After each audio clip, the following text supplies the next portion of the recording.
Hi, my name is Joel Solomon. I'm a prosperity coach, and my mission is to help at least 100,000 people become financially free. So welcome to part 2, chapter 4 of the 9 Money Rules Millionaires Use. This chapter is called My Proprietary Stock Screen, and it's really a continuation of the last chapter, chapter 3, where we talked about do it yourself. So let's talk about a scenario. Joel, it's Black Warrior Resources. What's that? Oh, it's my next great idea. Why? Can it work? Oh, definitely. There's not a lot of these out there. No one knows about it. It trades for just over $1. And when they discover oil in the territory, it will jump to at least 5 or 10. How much do you want to invest? Well, what if they don't discover oil? Well, it can't go down much at all. It's just over $1.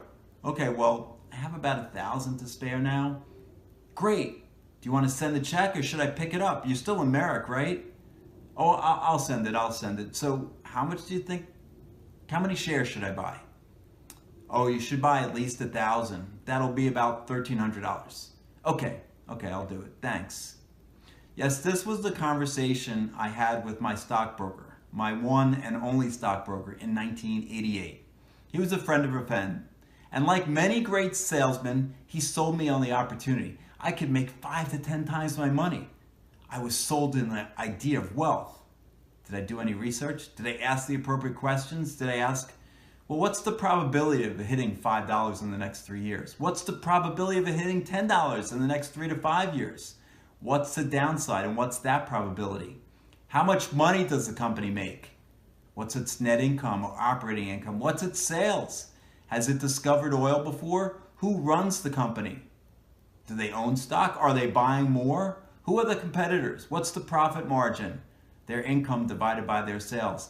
Can I read about the company? Is there a report you can send me? I didn't ask even one of these questions. So what happened to Black Warrior? Well, my last memory of it was when I called up the same stockbroker and asked him how I record a company that has been delisted from a stock exchange. See, it went bankrupt and I lost all $1,300. Yes, invest in what you know. Why do we think we have to invest in some newfangled, that's a technical term, business to make money, to make our money work for us? Let me give you my 5-step proprietary stock screen. Some of my clients use it alone, but I'd recommend doing more research, like asking those 10 questions. Maybe you could even call up or email the investor relations of the company to ask those questions. Consider this, your daughter's shopping at Vanilla Sky because it has the coolest fashions for teenagers. If Vanilla Sky were public, wouldn't you want to check quickly to see if it's worth investing in rather than just going to the store and seeing it's really busy every Saturday afternoon?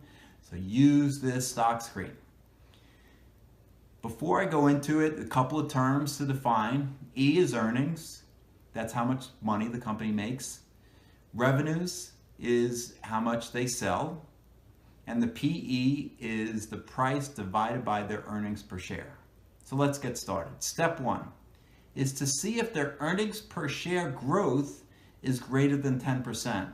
So I compare this current quarter to the prior year's quarter. So let me give you an example. Amazon.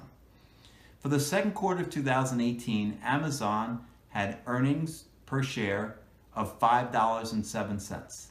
And in the second quarter of 2017, they had earnings per share of $1.25.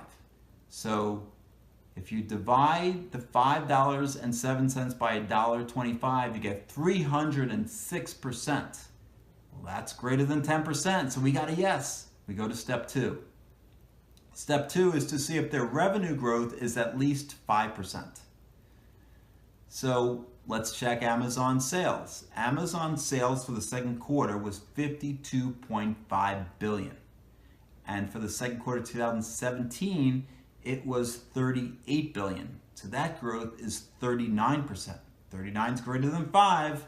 We move to steps 3. Step 3 is to check if 1 is greater than 2. So 1 was 306%, 2 is 39%. That's good. what you're doing in step 3 is checking to see if the company's operating margin is increasing or decreasing. So here it's increasing. Your earnings growth is growing quicker than your sales. Great, we move to step 4. Step 4 is to check to see if the earnings per share growth is greater than the PE. So let's calculate the PE for Amazon.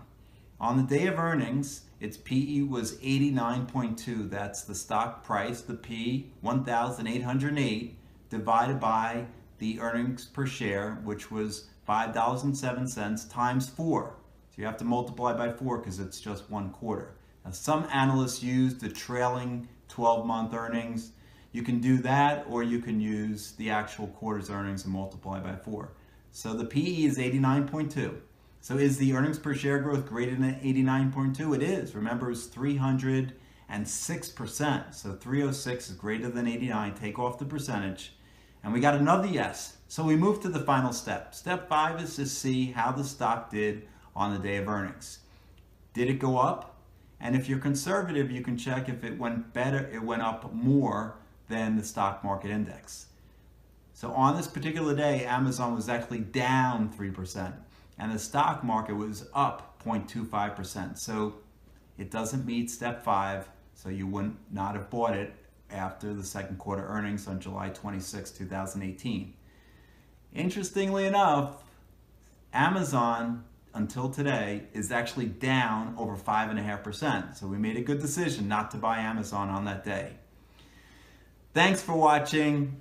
I believe in you.